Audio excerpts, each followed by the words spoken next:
Spasticity or muscle stiffness is a very common problem in stroke patients. Uh, Spastic muscles are tightened and make all movement difficult. जो spasticity होती है इसमें एक तरह की muscles में जो है वो स्टिफनेस आ जाती है, और ये स्टिफनेस जो है डे टू डे लाइफ में, जैसे हमारा चलना जो है और खाना खाना, उठना बैठना, जो भी नॉर्मल मोटर एक्टिविटी, इसको बहुत प्रभावित करता है. Okay, basically spasticity is caused by damage to brain cells which are responsible for controlling muscles and stretch reflex. जब इनमें इम्बैलेंस होता है, there are excitatory and inhibitory signals coming from the neural tissue and to the muscle.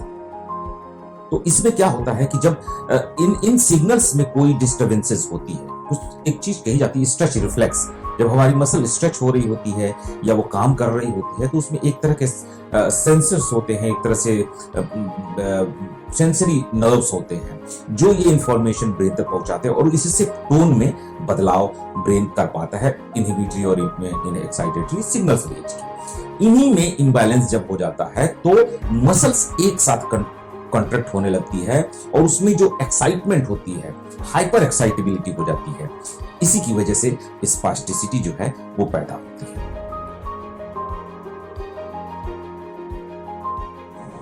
बोटुलिनियम toxin A is a substance. एक तरह से ये एक ऐसा प्रोटीन पदार्थ है जो एक बैक्टीरिया से बनाया जाता है, and this toxin is purified before its application, and it is being used effectively since many years to reduce spasticity in specific muscles.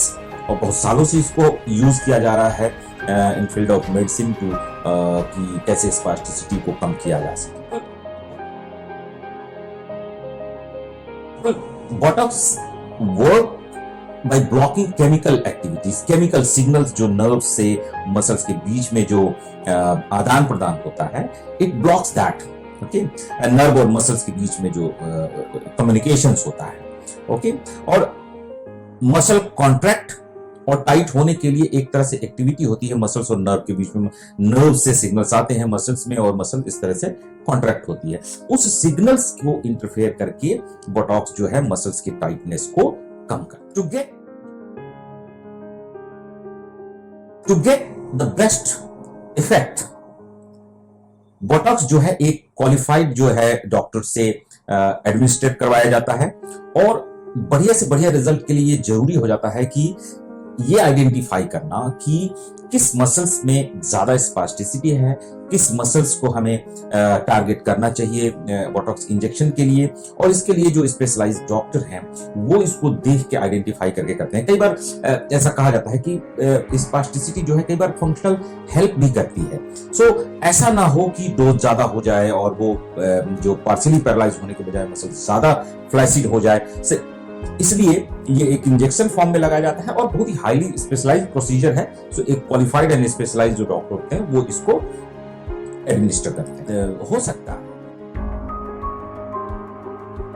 सकता है कि स्पास्टिसिटी आपको अगर किसी को है और बोटॉक्स लगाने से पहले हो सकता है डॉक्टर आपको कुछ ओरल मेडिकेशंस दे सकता है बिफोर बोटॉक्स थेरेपी, पर्टिकुलरली जब स्पास्टिसिटी थोड़ी कम होती है, माइल्ड ग्रेड में होती है तब. और in severe cases sometimes there may be some surgical options also, but in stroke and other neurological cases it is less performed. Basically cerebral palsy वगैरह में जिसमें बोन की सर्जरी करके और टेंडन की सर्जरी करके स्पेशलाइज्ड करेक्टिव ऑर्थोपेडिक सर्जरी जिसको बोलते हैं वो भी किया जाता है. वो भी एक अल्टरनेटिव है स्पास्टिसिटी से निजात पाने के लिए, बट उसमें स्पास्टिसिटी को कम नहीं किया जाता है, मसल को लेन देन बना दिया जाता है और ताकि फंक्शनल रिस्टोरेशन हो पाए. And but it is not very much practice in stroke cases, but yes of course it is in cerebral palsy and other childhood disability के केसेस में उसको यूज किया जाता है. No, it does not. It has no role in motor recovery. Botox का कोई motor recovery में जो है रोल नहीं होता है. ठीक है। और ये बहुत जरूरी होता है। इसका काम सिर्फ इतना ही होता है कि ये मसल्स की टाइटनेस को रिड्यूस कर देता है, उसकी जो कॉन्ट्रैक्टिलिटी, जो हाइपर एक्साइटेबिलिटी है, उसको कम कर देता है। So it reduces the hyper excitability, जो ज्यादा एक्साइटेबल इंपल्सेस आ रहे थे मसल्स तक, उसको इनहिबिट करता है। So it has no role in motor recovery. The function become easier. Yes, of course the function become easier because the muscles has more range and to perform. Yes, immediately कई बार क्या होता है, motor recovery आपकी ठीक भी हो सकती है, लेकिन चूंकि मसल हाइपर एक्साइटेबल स्टेट में है, स्पास्टिक है, तो आप उसको इतनी ताकत मसल्स में नहीं है उसके अगेंस्ट वाले में कि वो फंक्शनल मूवमेंट हो पाए। तो कई बार बोटॉक्स लगाने के बाद यस ऐसे दिखता है जैसे कि थोड़ी रिकवरी हुई, बट एक्चुअली वो रिकवरी बोटॉक्स की वजह से नहीं है, वो एग्जिस्टिंग रिकवरी है।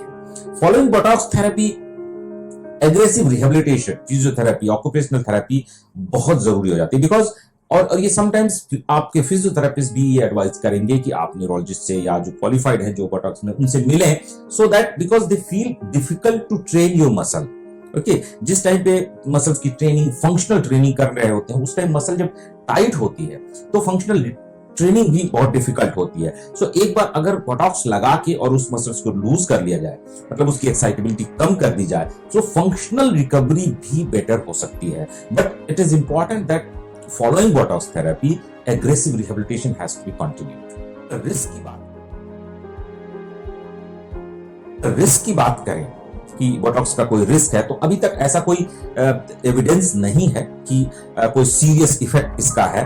Botox is absolutely safe and using Botox repeatedly has not been shown any long term permanent effect.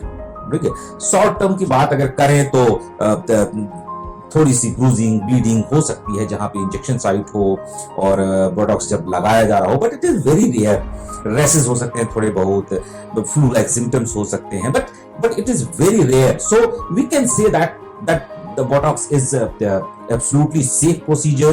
But हाँ, एक चीज जरूर याद रखना चाहिए कि आप जब भी बोटॉक्स के बारे में सोचें, या आपके डॉक्टर या आपके फिजियोथेरेपिस्ट या हुएवर एडवाइस कि या इस चीज के बारे में हमें सोचना चाहिए, तो आपको इसको एक बहुत ही क्वालिफाइड और जो ट्रेंड है न्यूरोलॉजिस्ट और जो भी डॉक्टर है बोटॉक्स लगाने में, उनसे ही लगाना चाहिए, उनके पास ही आपको जाना चाहिए, क्योंकि it is a very specialised procedure और रिजल्ट भी इसी के ऊपर डिपेंड करता है। Thank you so much.